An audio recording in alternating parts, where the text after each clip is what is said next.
আপনারা যারা নতুন অ্যাকাউন্ট তৈরি করেছেন এবং যাদের পুরাতন অ্যাকাউন্ট রয়েছে, আপনারা যারা কোনোভাবেই ওটিপি কোডটি আনতে পারছেন না, তাদের জন্য আজকের এই ভিডিওটি খুবই গুরুত্বপূর্ণ। তো ভিডিওটি স্কিপ না করে শেষ পর্যন্ত দেখুন। তো চলুন ভিডিওটি শুরু করা যাক।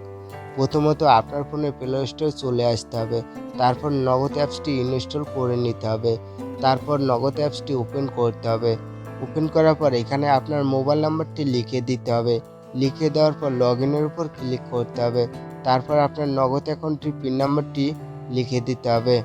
লিখে দেওয়ার পর সাইন ইনের উপর ক্লিক করতে হবে। ক্লিক করার পর এখন কিছু সময় অপেক্ষা করবেন। অপেক্ষা করার পর যদি ওটিপি কোডটি না আসে, তাহলে সরাসরি আপনার ফোনের ডায়াল প্যাডে চলে আসবেন। চলে আসার পর আপনাকে একটি কোড টাইপ করতে হবে। কোডটি হচ্ছে *167# এই কোডটি টাইপ করতে হবে।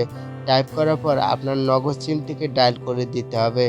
যারা এখনও পর্যন্ত ভিডিওতে লাইক করেননি, তারা প্লিজ ভিডিওতে একটি লাইক করে দিবেন এবং সাবস্ক্রাইব করে রাখবেন। তারপর এরকম একটা পেজ ওপেন হবে। এখানে দেখুন অনেকগুলো অপশন পেয়ে যাবেন। তো দেখুন মাই নগদ 7 নম্বরে দেওয়া আছে, তাই নিচে 7 নম্বরটা লিখে দেবেন। লিখে দেওয়ার পর সেন্টারের উপর ক্লিক করবেন। ক্লিক করার পর এখানে দেখুন 3 নম্বরে লেখা আছে আপডেট অপারেটর। এখান থেকে আপনি আপনার অপারেটরটা আপডেট করে নেবেন। তার জন্য নিচে 3 নম্বরটা লিখে দেবেন। এরপর সেন্টারের উপর ক্লিক করবেন। ক্লিক করার পর এখানে দেখুন, এখানে আপনি আপনার নগদ অ্যাকাউন্টের কাঙ্ক্ষিত পিন নম্বরটি লিখে দেবেন। লিখে দেওয়ার পর সেন্টারের উপর ক্লিক করবেন। ক্লিক করার পর আপনার কাজটা কিন্তু কমপ্লিট হয়ে যাবে। এখানে দেখেন লেখা আছে MNO আপডেট সাকসেসফুল, মানে কাজটা সফলভাবে হয়েছে। আমাদের আপডেট অপারেটরের কাজটা কিন্তু সম্পূর্ণ হয়েছে। এখন আপনাকে আপনার ফোনের নগদ অ্যাপসটি ওপেন করতে হবে। ওপেন করার পর মোবাইল নাম্বারটি লিখে দিতে হবে। আপনার নগদ অ্যাকাউন্টটি যে নাম্বার দিয়ে খোলা, সেই নাম্বারটি এখানে লিখে দিতে হবে। তারপর লগইনের উপর ক্লিক করতে হবে।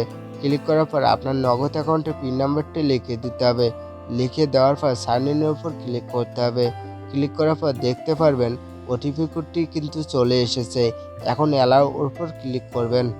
অ্যালাউর উপর ক্লিক করার পর পরবর্তী অপশনের উপর ক্লিক করলে নগদ অ্যাপসটি ওপেন হয়ে যাবে। তো বন্ধুরা, আজকের ভিডিও এই পর্যন্ত। আপনার কাছে ভিডিওটি কেমন লেগেছে তা অবশ্যই কমেন্ট করে জানাবেন। আর ভিডিওটি ভালো লাগলে অবশ্যই ভিডিওতে একটি লাইক করে দিবেন এবং সাবস্ক্রাইব করে রাখবেন।